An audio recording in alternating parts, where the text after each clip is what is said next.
क्या ज्ञान में भी आसक्ति एक सूक्ष्म रूप की माया होती है?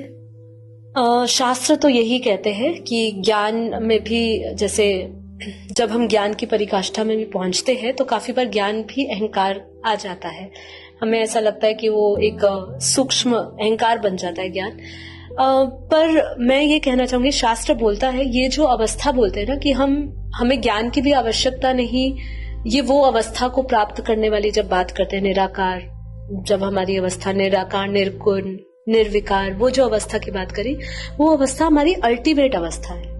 आज जिस स्थिति पर हम आप सब बैठे हैं, ये पूरा संसार बैठा है, जिस माया नगरी में बैठा है, पूरा संसार का जो सिमुलेशन है, ये अगर हम मैट्रिक्स इसको समझे पूरा, तो हमें ये समझना होगा कि इस समय ज्ञान लेना जरूरी है। उसका अहंकार आए ना आए, उसकी चेष्टा बाद में होगी, बाद में उसके ऊपर सोचेगा, पर अज्ञान अवस्था में व्यक्ति उठेगा ही कैसे?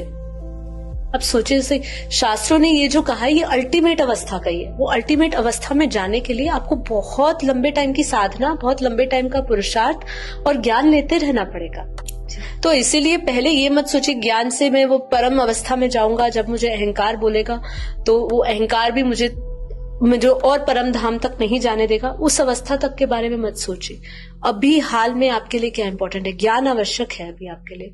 आज जो देख लीजिए, इसलिए संसार में भी ऐसा ही है ना, पढ़े लिखे की वैल्यू है और अनपढ़ की वैल्यू नहीं है ना। तो ऐसे ही अध्यात्म में भी अगर आप इस साधना पे चल रहे हो तो ज्ञान की ही वैल्यू है। तो इसलिए ज्ञान लीजिए पहले, फिर वो जब धीरे धीरे ज्ञान को धारण करोगे तो अहंकार भी नष्ट हो जाएगा।